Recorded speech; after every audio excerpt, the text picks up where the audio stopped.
વડોદરાના યુવા સાંસદ ડોક્ટર હેમાંગ જોશી દ્વારા આયોજિત સાંસદ ખેલ સ્પર્ધાનો પ્રારંભ સમા સ્પોર્ટ્સ કોમ્પ્લેક્સ ખાતે કરવામાં આવ્યો છે.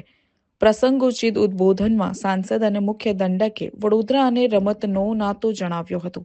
કેન્દ્રીય કેબિનેટ મંત્રી ડોક્ટર મનસુખ માંડવિયાએ જણાવ્યું કે આ ખેલ સ્પર્ધામાં 15,000થી વધુ ખેલાડીઓ ખેલ સ્પર્ધામાં ભાગ લઈ રહ્યા છે. ખેલથી લોકોની શારીરિક અને માનસિક તંદુરસ્તી બની રહે છે.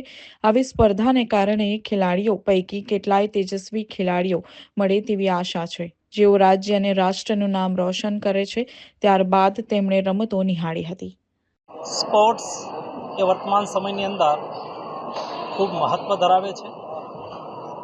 દેશની અંદર સ્પોર્ટ્સ વિકસે, સ્પોર્ટ્સમેનશીપ ડેવલપ થાય, એના માટે થઈને મોદીજીએ ખેલો ઇન્ડિયા અભિયાન ચાલુ કર્યું છે, જેમાં પ્રાથમિક અને સેકન્ડરી સ્કૂલની અંદર ભણતા બાળકો, એમાં રહેલી ટેલેન્ટ, એનામાં રહેલું કૌશલ્ય એને આઈડેન્ટિફાઈ કરવા માટે થઈને સમગ્ર દેશની અંદર સ્કૂલ ખેલકૂદ સ્પર્ધાનું આયોજન થઈ રહ્યું છે.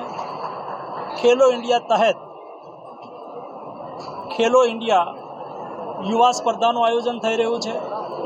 ખેલો ઇન્ડિયા યુનિવર્સિટી સ્પર્ધાનું આયોજન થઈ રહ્યું છે, જેના દ્વારા દેશના ટેલેન્ટેડ યુથને આઈડેન્ટિફાઈ કરી ટ્રેનિંગ આપી રાષ્ટ્રીય અને આંતરરાષ્ટ્રીય પ્રતિયોગિતામાં એમને ભાગ લેવા માટે પ્રોત્સાહિત કરાઈ રહ્યા છે.